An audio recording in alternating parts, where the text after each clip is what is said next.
Bonjour à tous et à tous. Donc, je suis Christine Bonfiglio. Je suis de la région Bretagne et je suis adjointe au directeur de l'aménagement et de l'égalité. Et parmi les missions de cette direction, il y a donc l'animation du réseau rural breton aux côtés de l'État. Alors, le réseau rural breton, ça n'est pas une exclusivité régionale, mais il en existe un à l'échelle européenne, également un réseau rural national et également des réseaux ruraux bretons, des réseaux ruraux régionaux et qui chacun donc prennent une forme différente. Ils ont tous pour objectif d'être des outils d'animation au service du développement des territoires ruraux, avec pour ambition d'être des lieux de dialogue et d'interconnexion entre les acteurs du monde rural, des espaces de partage et de valorisation de bonnes pratiques, mais également des lieux d'expérimentation et d'appui à l'innovation. Pour mettre en œuvre ces différentes ambitions, le réseau rural breton a pris le parti d'ateliers, de cycles d'animation, mais également l'organisation, la proposition d'appel à projets. Et donc, aujourd'hui, nous avons le plaisir de présenter un cycle d'animation sur les précarités en milieu rural.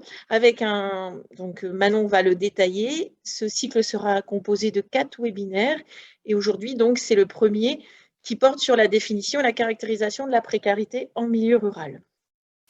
Donc, pour conclure, j'excuse nos collègues de l'État qui n'ont pu se joindre à nous, mais ils nous ont donc précisé que c'est une grande préoccupation de l'État aujourd'hui, avec la nomination prochaine auprès du SGAR d'un haut commissaire dédié à la lutte contre la pauvreté. C'est également une priorité de la région Bretagne qui élabore actuellement un plan de lutte contre la misère. Et donc, je salue Madame Rouet, notre élue, qui a ce projet, ce programme en charge à la région, et également notre collègue au sein de la direction, Lénaïque Briot. Voilà, merci, puis bon webinaire à tous. Merci Christine. Alors, je vais vous présenter maintenant rapidement et vous redonner une définition de ce que peut être la précarité. Il y a plusieurs définitions. L'idée, c'est de vous en proposer une et de repartir un peu sur un socle commun, même si je pense que vous avez tous déjà une idée de ce que peut être la précarité.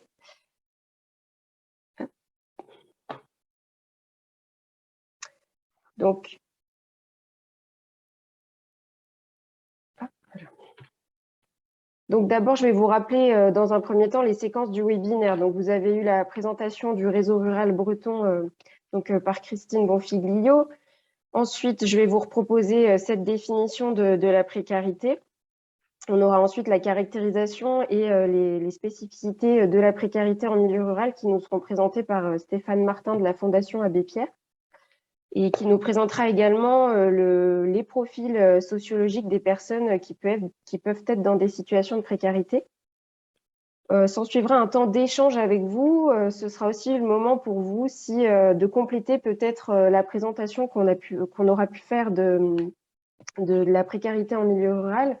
Voilà, si vous êtes des acteurs de terrain ou même si vous avez connaissance d'initiatives, nous pourrons échanger là-dessus à ce moment-là.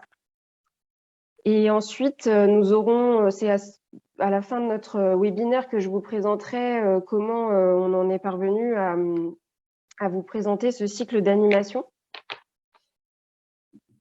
Et donc, je vous présenterai un peu plus en détail les ateliers que nous avons choisi de vous proposer dans ce cycle. Donc, en définition de la précarité, je vous propose celle de Brzezinski, désolée si je ne prononce pas bien son nom. Donc, la précarité, c'est l'absence d'une ou plusieurs des sécurités permettant aux personnes et aux familles d'assumer leurs responsabilités élémentaires et de jouir de leurs droits fondamentaux. L'insécurité qui en résulte peut être plus ou moins étendue et avoir des conséquences plus ou moins graves et définitives. Elle conduit à la grande pauvreté quand elle affecte plusieurs domaines de l'existence, qu'elle tend à se prolonger dans le temps et devient persistante, qu'elle compromet gravement les chances de reconquérir ses droits et de réassumer ses responsabilités par soi-même dans un avenir prévisible. Donc, on peut aussi comprendre à travers cette définition que la précarité, elle est multifactorielle, hein, et au niveau des définitions en sociologie, on dit que la précarité, c'est un manque donc qui peut être un manque de revenus, d'alimentation. Et donc, l'idée de ce webinaire, c'est de mettre de vous présenter quelques-unes de ces précarités et quelles sont les spécificités en milieu rural. Je vais laisser la parole maintenant à Stéphane Martin qui va nous présenter quelques spécificités du milieu rural, de la précarité en milieu rural, pardon. Oui, bonjour à tous. Stéphane Martin, je suis directeur de la Fondation Abbé Pierre pour la Bretagne. Alors moi, je vais partir de parti pris sur la précarité. Je ne vais pas revenir sur la définition, mais vous dire qu'effectivement, la précarité en secteur rural, on la voit à travers nos aides. On la voit aussi à travers nos partenariats au niveau politique. Voilà, donc, ah, ça grésille, il y a du son. Je ne sais pas si vous m'entendez, il y a une coupure. Bon.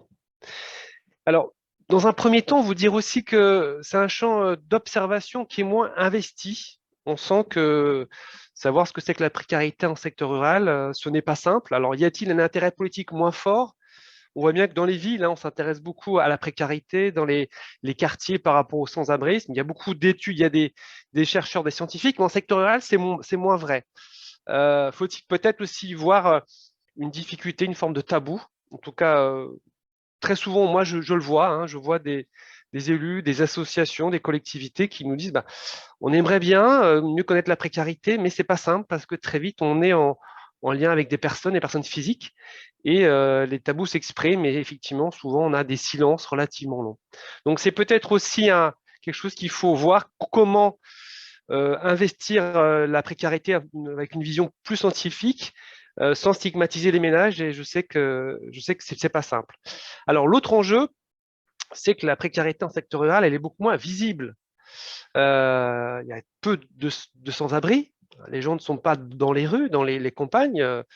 Des gens peuvent être hébergés dans des granges, dans des logements insalubres. Mais c'est vrai que cette précarité, elle s'arrête en fait au niveau de la porte d'entrée de chez les personnes. Donc on a du mal à comprendre vraiment ce qui est en jeu. Donc il faut rentrer dans les logements. Bon, c'est aussi des modalités peut-être à venir, hein. Et puis, on est aussi face à des ménages qui, très souvent, n'ont pas envie de se plaindre. Il y a une culture très forte du renoncement, de la valeur travail, et de venir chercher des aides publiques. Effectivement, souvent, c'est extrêmement dur. On voit bien que des ménages ne viennent pas dans les permanences, dans les mairies, permanence du surendettement. Les locataires se plaignent très peu. Voilà, on a des choses comme qui ne sont pas simples. Et puis l'autre postulat, c'est aussi de se dire, et je l'entends assez souvent, que la précarité en milieu rural, elle est peut-être plus supportable. Parce que, voilà, simplement, en fait, on a des logements, on n'est pas à la rue, qu'on peut être sur de l'autosuffisance, on a un petit jardin, on peut cultiver ses légumes. Au niveau alimentaire, ça se passe plus simplement. Et puis aussi, on nous dit qu'on a plus de solidarité au niveau local. Le voisin peut aider en donnant un peu de bois, en donnant un peu de nourriture. Donc, on a un peu là cette impression, si vous voulez, qu'il y a plusieurs freins pour comprendre vraiment ce que c'est que la précarité en secteur rural. Et puis, il faut aussi le dire, moins de ressources, hein, moins de ressources. On voit bien que les élus nous disent, mais oui, nous, on ne peut pas toujours financer des analyses des besoins sociaux parce qu'on voilà, on est toujours un petit peu juste. Les programmes locaux de l'habitat sont aussi souvent un peu limités, donc on a un peu du mal à dépasser certaines visions. Et puis aussi, par rapport aux appels au 115, ben, il n'y a pas d'appel au 115 dans le secteur rural, donc on ne peut pas vraiment comprendre ce que c'est que la précarité. Donc voilà, le système d'information et de recueil de données est très segmenté. On a les politiques publiques d'un côté, la statistique, les associations caritatives de l'autre, et on voit bien qu'on n'a pas cette vision transversale. Et à mon sens, il faudrait investir assez massivement pour comprendre de façon très humaine, en tout cas, ce qui se passe sur ces territoires. Avec aussi un enjeu fort, c'est de se dire, voyons la précarité sous l'œil du social, du logement, de la santé. On voit bien qu'aujourd'hui, chacun est sur ses politiques publiques, mais on a du mal à mettre ensemble tout ça. Et puis, voilà, pour vous dire aussi, en secteur rural, eh bien, on a des acteurs qui sont moins présents, on a beaucoup moins d'associations spécialisées, voilà, on a beaucoup moins de ressources, hein, notamment au niveau des services de ressources humaines. Donc, effectivement, ce travail est plus compliqué. Alors, les précarités, vous l'avez dit, elles sont très multiples. Elles sont souvent aussi liées entre elles, hein. Alors, une des premières précarités, c'est le risque d'isolement. Beaucoup de personnes sont seules, hein, beaucoup de personnes sont âgées, avec aujourd'hui une augmentation des familles monoparentales, un phénomène qu'on voyait aussi peu à une époque, mais aujourd'hui qui est assez prégnant. Et puis aussi beaucoup de ce qu'on pourrait appeler des nouveaux pauvres qui viennent des agglomérations, qui viennent des villes et dans d'autres régions aussi. Et ça, c'est un phénomène qu'on commence aussi à voir en secteur rural. Donc, ce risque d'isolement, c'est mon téléphone, excusez-moi, nous amène à nous poser des questions. Comment aller vers ces ménages alors qu'on sait très bien que le non-recours est extrêmement fort. Là aussi, hein, je pense qu'il y a un véritable enjeu que de remettre en place des systèmes qui permettent effectivement de renseigner les personnes de façon physique, peut-être aussi en fuyant toutes les plateformes numériques ou tous les dispositifs d'aide, en tout cas, voilà, qui sont quand même très loin de certaines personnes, de leurs pratiques, hein, notamment pour les gens âgés. Alors, les précarités, c'est fortement lié en fait aux ressources, hein. On a des ressources qui sont moins importantes en secteur rural, on a des emplois qui sont moins bien rémunérés, beaucoup d'emplois dans l'agroalimentaire, beaucoup de petits CDD qui se renouvellent aussi des fois sur des temps relativement longs, beaucoup aussi de ressources qui sont liées en fait aux retraites, hein, et on voit bien aujourd'hui que certains retraités effectivement n'y arrivent pas, hein, en secteur urbain, mais aussi en secteur rural. On a des mobilités qui pèsent beaucoup plus aussi. Le véhicule, très souvent, est indispensable pour pouvoir effectivement aller au centre-bourg, en tout cas vaquer à ses occupations. Là aussi, peut-être faudra-t-il aller encore plus loin pour mettre en place des systèmes de vélos électriques, voilà, qu'on peut prêter en fait aux personnes, des garages solidaires pour réparer sa voiture avec un coût relativement faible, et puis aussi essayer d'optimiser tous les services de covoiturage qui paraissent servir justement à gérer effectivement le coût de ces mobilités. Des besoins en dons alimentaires qui progressent, quoi qu'on en dise, hein. On nous dit souvent qu'en secteur rural, eh ben, voilà, on peut avoir un poulailler, un petit jardin et qu'on s'en tire, mais tout le monde n'a pas cette culture non plus. Et on voit bien au fil du temps, et notamment depuis l'épisode de la crise sanitaire de Covid-19, eh bien, on a des besoins alimentaires qui s'expriment de plus en plus fort et qui doivent amener les associations à aller dans l'itinérance, donc avec peut-être des bus, hein, comme le bus de la banque alimentaire dans l'Ambiant, pour aller dans les hameaux et venir directement rencontrer les personnes. C'est très compliqué pour certains ménages de venir en centre-bourg où effectivement on va être en visibilité, donc peut-être un intérêt d'avoir des systèmes d'itinérance peut-être plus performants, en tout cas en plus grand nombre. Voilà. Et puis aussi concernant la santé, eh bien c'est la même chose, hein. Là aussi, effectivement, l'accès à la santé des fois est compliqué et amène des précarités assez fortes. Et on le voit au niveau des ménages qu'on aide, beaucoup de ménages qui renoncent aux soins dentaires, par exemple, et qui font des arbitrages entre aller chez un rendez-vous, chez un médecin qui est relativement loin et peut-être effectivement se nourrir. Donc là aussi, des enjeux effectivement faits à revoir. La plus grande des précarités, selon nous, c'est l'habitat. Voilà, alors on a un habitat qui est plus économe, mais on va dire que cet habitat plus économe, c'est un trompe-l'œil, hein. On a des logements qui sont moins chers à l'achat, moins chers aussi en fait à la location. On manque de logements HLM, et je pense qu'il faut aujourd'hui le dire, hein, la demande de logements HLM, elle s'exprime aussi en secteur rural. Ce n'est pas que dans les métropoles ni que dans les grandes villes. On a 12% de logements HLM en Bretagne contre 17% au niveau national. Peut-être faut-il encore aller plus loin sur les secteurs ruraux. On voit bien que la demande s'exprime pour de l'habitat de qualité et c'est un enjeu fort. Donc, comment amener les bailleurs HLM à investir, à réintroduire très massivement les centres-bourgs, voilà, en sachant aussi qu'on est très clairement sur la fin des lotissements, hein. On sent bien que cette dimension du logement social au niveau collectif doit revenir aussi sur la ruralité, avec d'ici quelques années un objectif de zéro artificialisation des sols. Donc on ne pourra plus peut-être aussi facilement qu'avant aller construire sa maison individuelle en secteur rural. Alors, comme je le disais, les logements sont plus anciens en secteur rural, sont plus grands, avec un taux très important de logements indignes, hein. Je vous rappelle les chiffres, 63 000 logements indignes en Bretagne, et on va dire une très bonne partie en secteur rural. Encore beaucoup de logements inconfortables, hein, environ 35 000 logements inconfortables en Bretagne, pratiquement tous en secteur rural, c'est-à-dire des logements sans salle de bain, sans douche. Et puis, un enjeu aussi assez fort, c'est ce sentiment en secteur rural, eh bien, de vouloir être propriétaire. On a 66% de propriétaires en Bretagne, et notamment en secteur rural, c'est des taux encore plus forts, avec des ménages, des fois, qui sont un peu pris dans des héritages, des indivisions qui posent problème. Et on voit bien que le bien ne pourra pas être rénové pour différentes raisons.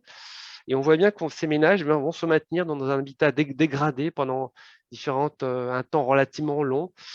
Et là aussi, peut-être un constat fort, c'est de se dire que dans la lutte contre l'habitat indigne, eh bien, on est véritablement fait en échec. Et en secteur rural, peut-être encore plus, où on a une difficulté de repérage et d'accompagnement. Donc, les opérations programmées d'amélioration de l'habitat ne suffisent pas, à notre sens, en tout cas, à régler ces problèmes de la qualité du logement.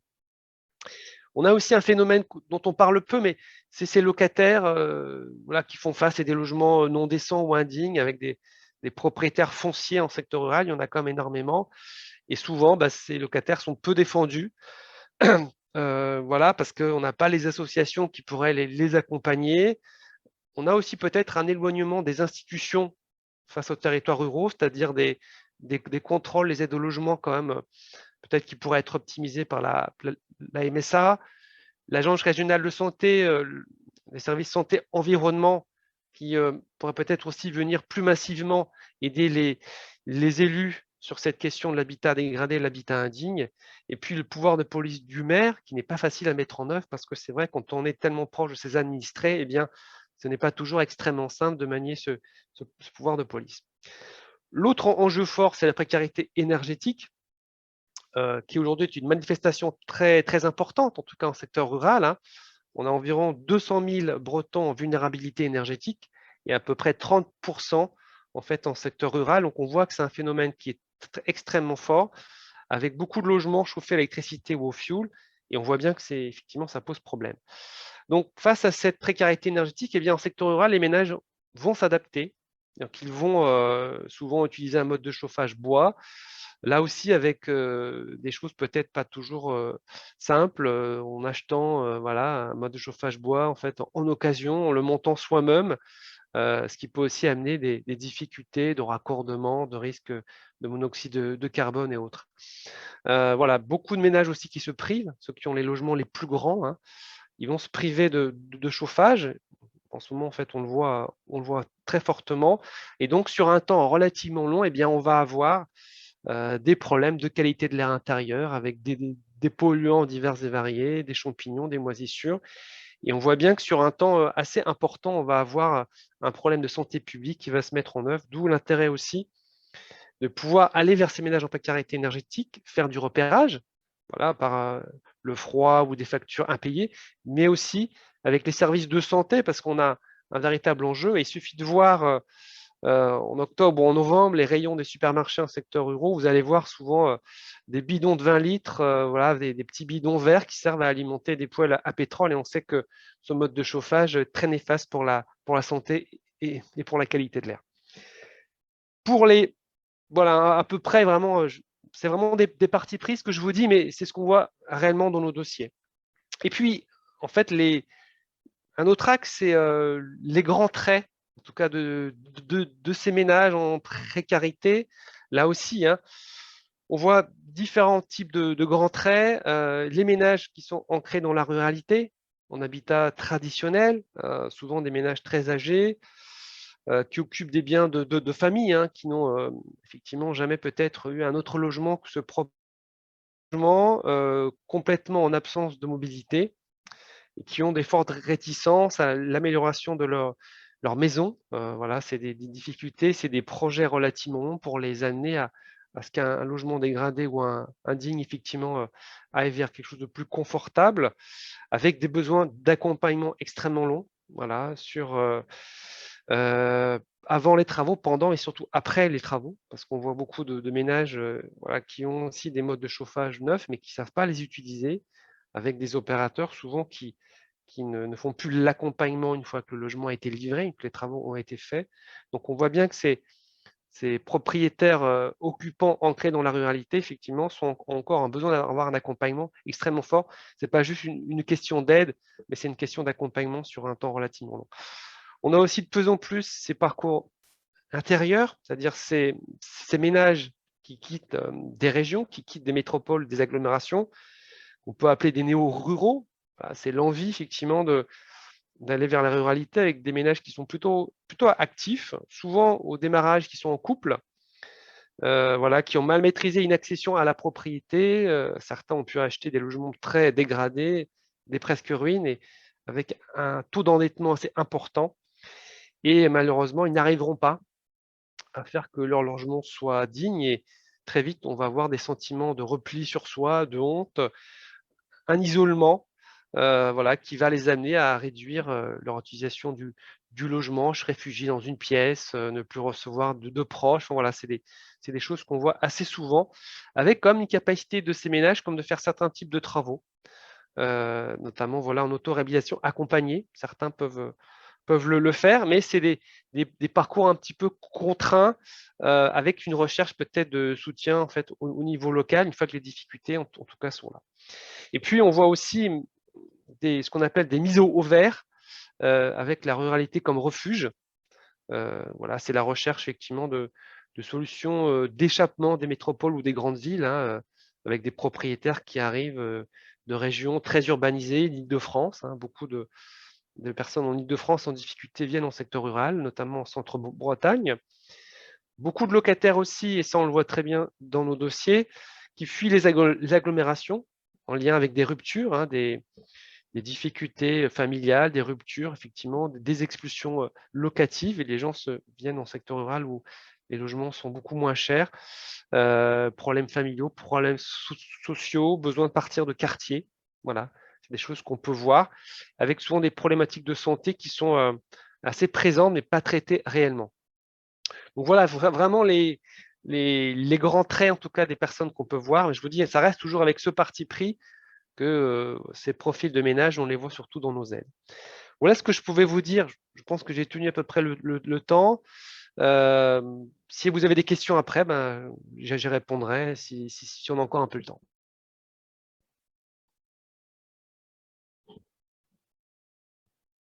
Hop là. Merci, Monsieur Martin, pour votre intervention. C'est le moment, si vous avez des questions, n'hésitez pas, soit en levant la main, soit dans le chat, si vous le souhaitez, ou si vous voulez compléter ou apporter des informations aussi pour compléter ce témoignage.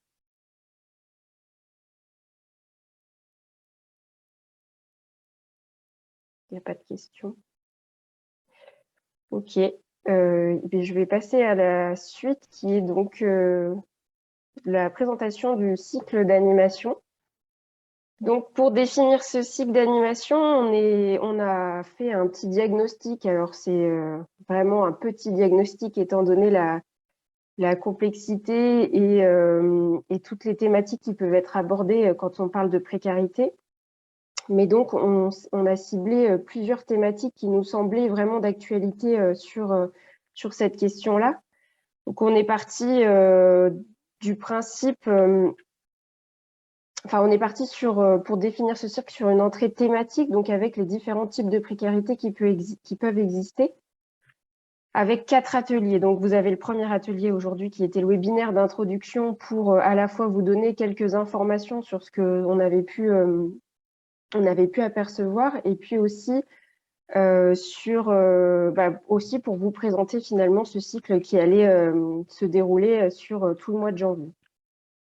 Donc, on a retenu 3 thématiques, du coup, en plus de cet atelier d'introduction. Donc, on a retenu l'alimentation, qui pour nous est vraiment ressortie aussi comme une question importante suite à la crise sanitaire, où on a pu voir que oui, il y avait vraiment une demande, ou même si elle n'était pas forcément hausse, elle était légèrement en hausse et on a pu voir qu'elle était en tout cas mise en lumière par la crise sanitaire. Donc, ça nous a semblé important de consacrer un atelier dessus. Et on a décidé de choisir l'axe des épiceries sociales et solidaires.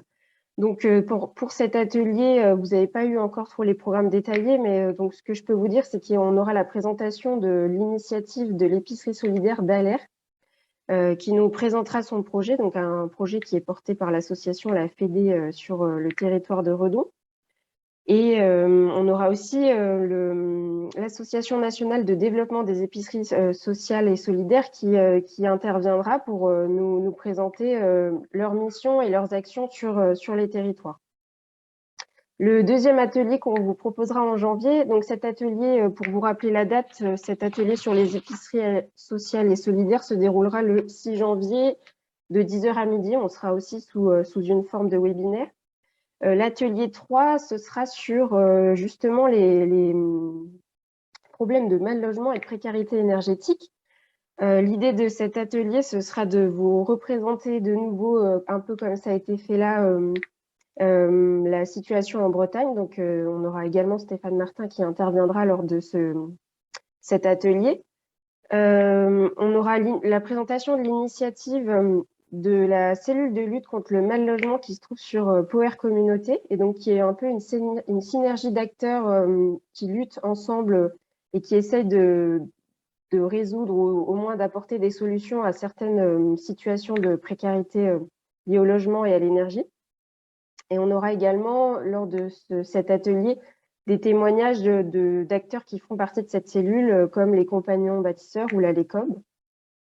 Et donc, cet atelier, ce sera le 18 janvier de 13h30 à 17h. Et au vu de la situation sanitaire, on réfléchit à le proposer en webinaire également. Donc, on va revenir vers vous assez rapidement pour vous confirmer ça par mail. Et donc, on aura un 4e atelier sur les accompagnements possibles pour les agriculteurs en situation de précarité. Et lors de cet atelier, on sera donc accompagné par la MSA d'Armorique et par Solidarité Paysan qui nous présenteront les accompagnements qu'ils proposent conjointement ou séparément aux agriculteurs en situation de précarité. Et donc cet atelier sera le 27 janvier de 10h à midi, là aussi sous un format webinaire qui, au vu de la situation sanitaire, toujours nous semble le plus adapté. Pour vous rappeler que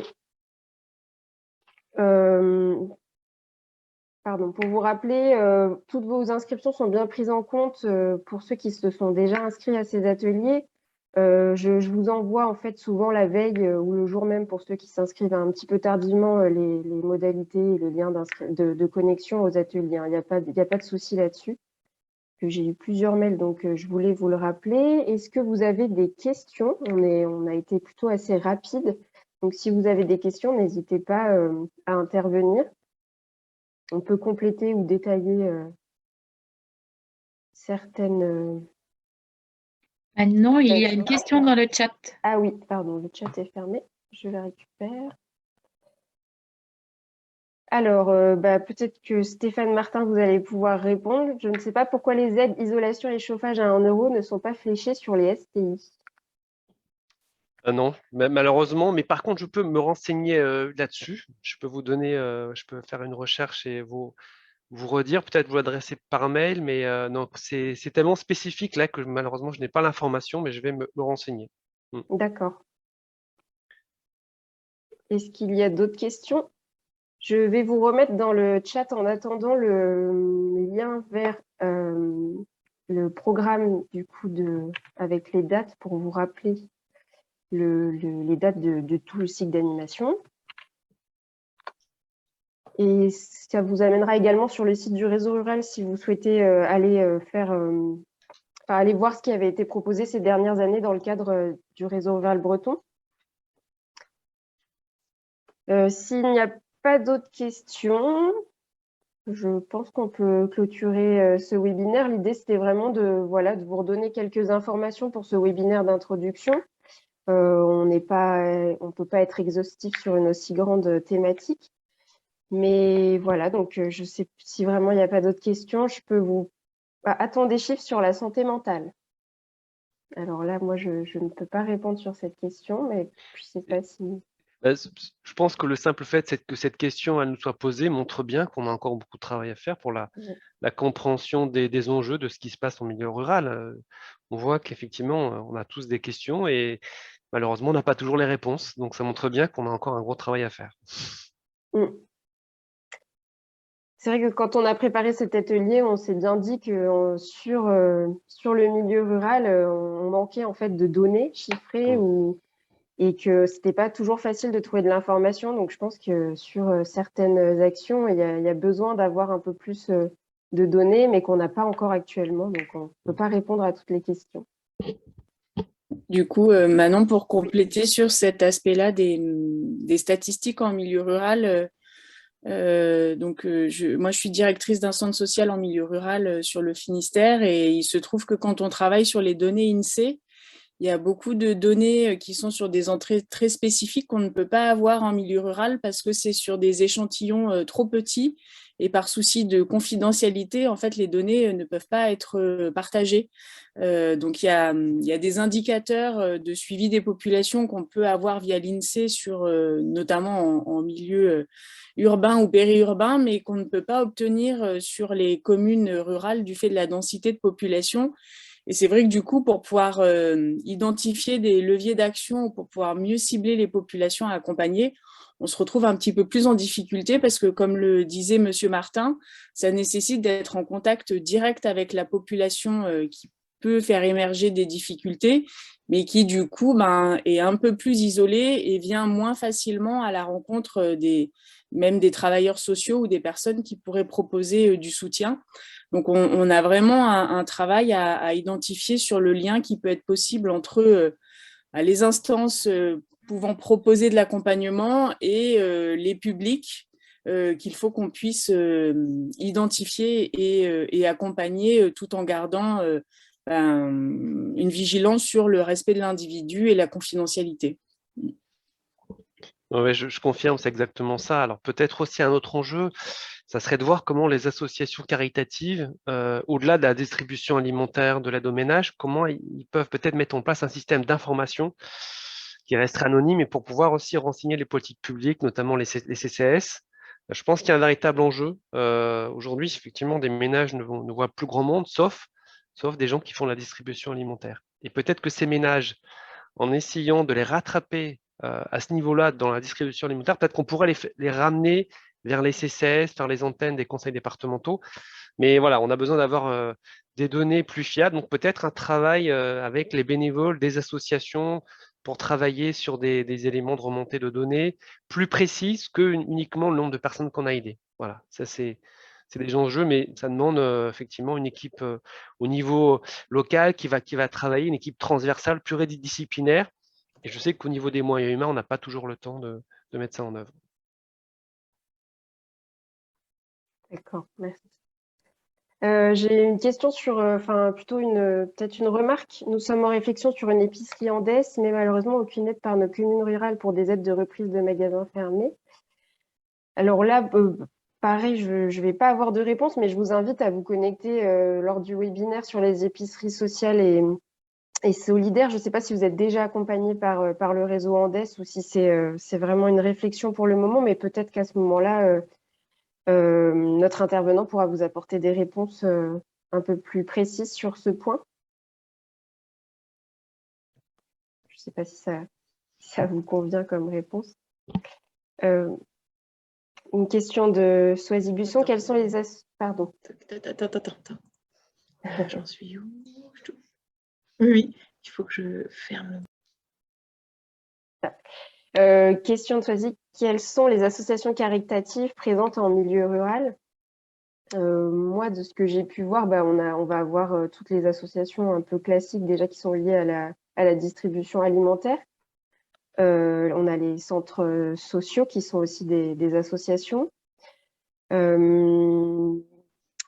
y a la Croix-Rouge aussi, je crois. Oui, que la Croix-Rouge, oui. est aussi est aussi présente. Mais c'est vrai qu'en termes de recensement, ça pourrait être intéressant qu'on fasse aussi un travail là-dessus et surtout voir comment les associations, les unes avec les autres, dans le cadre d'un projet politique sur le logement ou sur le social, comment est-ce qu'elles peuvent venir vraiment apporter leur pierre à l'édifice et peut-être ne pas être en parallèle des politiques publiques. Ça, c'est un enjeu fort. C'est pas simple parce que certaines ont un objet social ou elles sont là pour une seule action, mais comment dégager du temps pour que les responsables de ces associations puissent peut-être venir plus fréquemment avec vous, être en lien sur les territoires.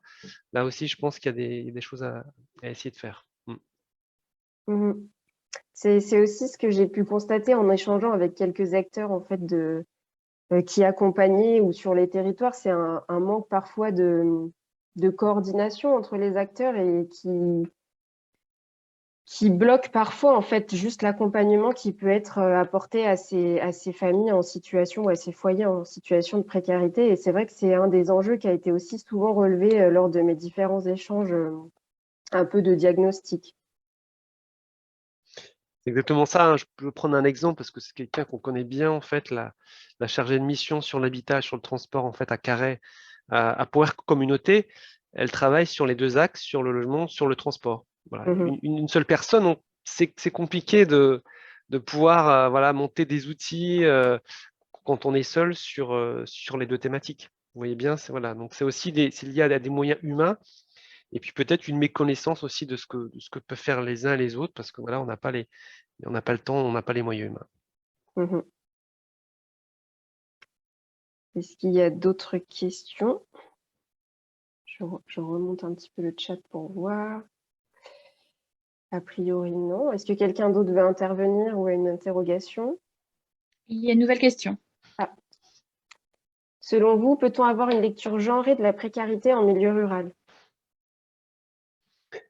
Alors, par rapport à ce qu'on peut voir, nous, dans nos aides, il y a beaucoup de femmes quand même, hein. Beaucoup de femmes sont seules, se retrouvent seules, parce que voilà, l'espérance de vie n'est pas la même pour un homme et pour une femme. Déjà, ça se voit. Et puis, des familles monoparentales aussi, hein. On sent bien qu'il y a des fragilités plus importantes. C'est peut-être ces familles aussi sont peut-être mieux accompagnées ou vont plus facilement se signaler au niveau des travailleurs sociaux pour avoir de l'aide, hein. Quand on a des enfants, ben souvent, voilà, l'aide sociale, elle est peut-être plus simple à aller chercher. Et en fait, je dirais, à contrario, beaucoup d'hommes seuls sont complètement isolés et ne souhaitent absolument pas qu'on vienne les voir, qu'on vienne les aider. Et là, il y a un vrai travail à faire, comment aller vers ces hommes seuls, vieillissants, qui sont souvent dans des logements très dégradés, des logements énergivores, des logements indignes. Voilà, c'est un enjeu qui est fort et c'est pas toujours simple d'aller vers ces ménages. Éventuellement, si je peux intervenir. Oui. Le Conseil de développement d'Erdre-et-Gève lance une réflexion avec un groupe de travail sur justement les solidarités en transition. C'est-à-dire que le groupe, le conseil d'administration s'est posé la question sur un territoire rural, hein, puisqu'on est périurbain mais à vocation rurale, le problème des précarités nous est apparu évident. Sauf qu'il nous a semblé que c'était compliqué de l'aborder sous cet angle pure précarité et qu'on l'aborde par les solidarités, où on va aller gratter évidemment avec un petit pas de côté comment la solidarité se met en œuvre sur les territoires et du coup on aborde automatiquement le moyen de faire face aux précarités. Donc c'est pour ça que comme je suis les lettres que vous produisez, le réseau rural breton, je suis abonné et j'ai vu arriver votre programme des 4 thématiques là, sur la précarité en milieu rural. C'est évident il était évident pour nous qu'on s'intéresserait au sujet et qu'on viendrait assister à vos webinaires. Et je pense qu'on essaiera peut-être à travers le lien, parce qu'on a une animatrice qui travaille pour le compte de notre CD, essayer de faire du lien justement au fur et à mesure des travaux. On pourra peut-être échanger, nous avec vous, l'avancée de nos réflexions, parce qu'effectivement, le aller vers est un élément fondamental. sans stigmatiser, c'est extrêmement complexe. Donc, je pense que voilà, on essaiera d'échanger assez régulièrement, nous peut-être partager avec vous les réflexions qu'on aura lors de le groupe de travail avancera, parce que je pense que c'est aussi en échangeant collectivement sur nos pratiques, comment les résultats, ce qui marche et ce qui marche pas, qu'on pourra peut-être aller plus vite justement dans nos démarches locales. Bon. Merci. Merci de nous avoir donné votre retour. J'avais juste la suite un peu de la demande sur l'épicerie Andes. J'ai demandé aux 4 communes environnantes pour établir un prévisionnel financier. Ils ne connaissent pas le nombre de personnes en difficulté. Je pense qu'on en revient un peu à ce qu'on disait tout à l'heure hein, sur la difficulté d'identifier le nombre de personnes dans des situations de précarité. Là encore, la solution, moi je ne sais pas si vous avez des exemples de ce qui a pu être fait, Monsieur Martin, pour identifier des personnes en situation de difficulté sur certaines thématiques. Je sais qu'on avait un peu discuté, ou même dans la cellule de mal logement, il y a par exemple les locomoteurs. Je ne sais pas si exactement ça rentre là-dedans, mais c'est aussi une association en fait qui, si je ne dis pas de bêtises, va à la rencontre d'autres personnes en fait qui habitent sur le territoire, mais qui sont eux aussi des personnes qui habitent sur le territoire. Oui. Et pour identifier, je vous laisse peut-être la présenter, je pense que vous la présenterez mieux que moi. Mais... Oui, c'est-à-dire qu'à un moment ou à un autre, la question de la pérédance peut être assez intéressante. C'est-à-dire que plutôt que d'avoir une posture de travailleur social, d'asso spécialisé qui va aller vers les ménages, avec les locomoteurs, ce qu'on a essayé de faire, hein, c'est de voir comment des personnes déjà implantées sur la commune, donc des bons voisins, des gens qu'on connaît, chauffeurs de taxi, des personnes là qui sont présentes sur la commune, comment est-ce qu'elles peuvent être des ambassadeurs des différentes aides. Donc c'est intéressant parce qu'il y a une proximité. Donc les locomoteurs, alors ont un petit contrat de travail, hein, souvent c'est les compléments de retraite, entre 100 et 150 euros chaque mois. Il y a une formation qui est faite et ils vont aller faire du porte-à-porte. Voilà, pour aller voir les voisins, leur dire voilà, votre logement, vous pourrez peut-être avoir des aides pour faire des rénovations.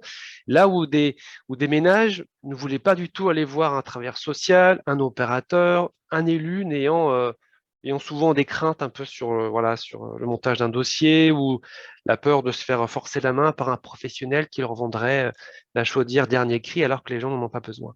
Donc c'est cette question très rassurante de se dire c'est mon voisin qui me renseigne, c'est mon voisin qui m'accompagne avec une forme de délégation par la collectivité, c'est rassurant dans un premier temps. Voilà. Et ensuite, le locomoteur, hein, ce voisin, il peut aider pour le montage du dossier, il peut rassembler les différentes pièces, il peut aller au rendez-vous avec la personne. Et c'est vrai que les résultats en fait à Carré et à Port Communauté sont assez intéressants. Les portes s'ouvrent. Il n'y a pas cette relation, vous voyez, de méfiance qu'on peut avoir avec un professionnel ou un commercial. Voilà, c'est les portes s'ouvrent, on discute, ça prend un peu de temps, mais au final, il y a un choc de repérage, c'est-à-dire que les locomoteurs, en quelques mois, ont repéré énormément de personnes qui avaient besoin de petits travaux, qui avaient besoin peut-être d'être rassurés aussi un petit peu sur les aides, parce que c'est vrai qu'on entend tout. Enfin, il y a eu, vous savez, le scandale de l'isolation des combles à 1 euro avec des professionnels peu scrupuleux qui pouvaient venir chez vous, qui faisaient un travail de mauvaise qualité contre une forme de reçu. Donc, je pense que la question de la paire aidante, c'est-à-dire se faire aider par ses proches, se faire aider par des gens qui sont du même monde, et voilà, je pense à Solidarité Paysan, je vois Gérard Fiquet là, voilà, devant son écran. La paire aidante, c'est aussi voilà, être aidé par des gens qui nous ressemblent, qui sont comme nous, et donc voilà, ça permet souvent de gagner cette première étape qui peut être très longue, et puis après, une fois que le ménage est rassuré, eh bien, on va jusqu'au dossier, jusqu'à la rénovation. Mais sans ce rapport de confiance, sans cet accompagnement de proximité très humain, souvent ça ne marche pas. Merci. J'ai une autre question. Je ne suis pas sûre de totalement comprendre le sens de la question. Michel, vous pouvez peut-être intervenir à l'oral. Faut-il aller vers les roulottes pour venir en aide à ces personnes en difficulté? Je vais essayer de répondre. Alors, vous parlez peut-être de ce qu'on appelle les tiny house. Oui, c'est ça. ça. Je ne sais Ouais, pas si voilà. c'est exactement ça Ouais, le je pense sens. que ça, je pense que cela, Oui, je pense que c'est bonjour, sûrement c'est ça. absolument ça, ouais, parce qu'en Ouais. somme, il se passe qu'on peut créer une boutique Andes, par exemple, et d'avoir cette roulotte qui peut permettre d'aller vers les gens qui sont vraiment en difficulté. Donc, ces gens ne viennent pas et ne viendront pas et se cachent vraiment, comme vous disiez tout à l'heure, se renferment dans leurs pièces avec leurs difficultés. Donc, ce qu'il faudrait aller vers ce genre de choses-là. Ben, alors, il y a des moments où on peut se dire que c'est un phénomène de mode parce qu'on voit ces initiatives-là de bus. Hein, alors, on peut l'appeler le bus alimentaire, le bus de la santé. Il y a le Coop mobile qui existe aussi, qui part de Carhaix, qui va accompagner des personnes en grande difficulté sociale. Pour moi, c'est pas un gadget, c'est-à-dire qu'on sent bien ces initiatives-là comme elles apportent déjà un bien-être pour les salariés qui ont effectivement un bus aménagé avec un équipement. Donc c'est bien plutôt que d'être dans sa voiture. Et c'est vrai que pour des problèmes de mobilité, pour des hameaux où souvent il n'y a plus qu'un ménage ou deux, c'est intéressant de mettre ça en place. Après, faut-il trouver des financements sur un temps relativement long? Et généralement, c'est des appels à projets qui peuvent être financés par l'État, la stratégie pauvreté, par exemple. Alors, la Fondation a soutenu aussi ces projets. Mais voilà, il faut trouver aujourd'hui des modalités financières pour mettre ça en place sur un temps relativement long. Mais je pense que ça marche quand on voit les évaluations qui sont faites. Et voilà, c'est une nouvelle modalité. Plutôt que d'avoir des permanences dans les mairies qui soient vides. Hein, je me souviens d'une permanence de l'UDAF sur le surendettement en fait à la mairie. Bah, les ménages ne venaient pas parce qu'ils allaient être stigmatisés comme étant en surendettement aux yeux de tout le monde. Donc voilà. Après, pouvoir remplir en fait un dossier CAF ou en fait un dossier en fait MSA directement dans le bus, pour certains ménages, c'est un confort assez exceptionnel. Et aujourd'hui, l'enjeu, c'est de se dire comment peut-être que ces bus, on peut mutualiser des services. On pourrait avoir par exemple en fait une infirmière dans ce bus, quelqu'un de la MSA ou de la CAF, quelqu'un qui peut vous aider sur autre chose. Et donc voilà, c'est des vrais services publics quasiment en ligne qui viennent chez vous. Et je pense que ça, en fait, on sera obligé d'y aller, mais un petit peu plus fort. Merci. Je ne vois pas d'autres questions. Est-ce qu'il y a des dernières questions? On a encore quelques minutes si vous le souhaitez.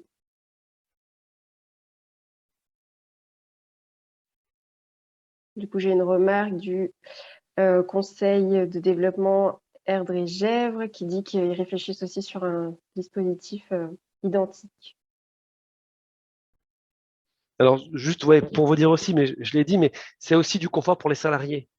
Parce qu'on avait des salariés qui nous, qui nous expliquaient qu'ils ne pouvaient pas voilà, faire de pause. Ils devaient effectivement travailler des fois dans des cafés avec l'ordinateur sur les genoux, dans des postures de travail au niveau ergonomique qui n'étaient pas très confortables. Et quand vous avez un bus qui est aménagé avec un vrai bureau à l'intérieur, pour les salariés, ça change quand même absolument tout, quoi. Pas d'autres questions? Je pense qu'on a à peu près fait le tour. Ce que je vous propose maintenant, c'est je vais dans le chat vous envoyer le lien vers un questionnaire de satisfaction pour que vous nous fassiez un petit retour sur ce webinaire. Pour information, le webinaire il sera donc monté et diffusé sur notre chaîne YouTube dans les quelques jours, semaines à venir. Et puis, on vous relaiera bien sûr toutes les infos aussi par mail. Pour les autres ateliers, n'hésitez pas à vous inscrire si entre-temps vous êtes disponible ou vous avez changé d'avis. On va recommuniquer aussi rapidement dessus. Pour le réseau rural breton, je voulais remercier Stéphane Martin d'avoir pris un peu de temps pour venir nous parler de ce sujet important qui est la précarité. Et je voulais également tous vous remercier d'avoir participé à ce webinaire. J'espère qu'il aura répondu à certaines de vos interrogations. Et je pense que pour la plupart, on se retrouvera sur d'autres ateliers de ce cycle d'animation sur la précarité. Je vous mets tout de suite dans le chat le lien vers le questionnaire de satisfaction et je vais vous le relayer par mail également si vous n'avez pas le temps de le remplir maintenant. Voilà, c'est fini pour moi de mon côté. Merci encore à tous et à bientôt, je pense, dans ce cycle. Au revoir. Merci, au revoir. Au revoir. Merci à tous. Bonne journée. Au revoir. Au revoir.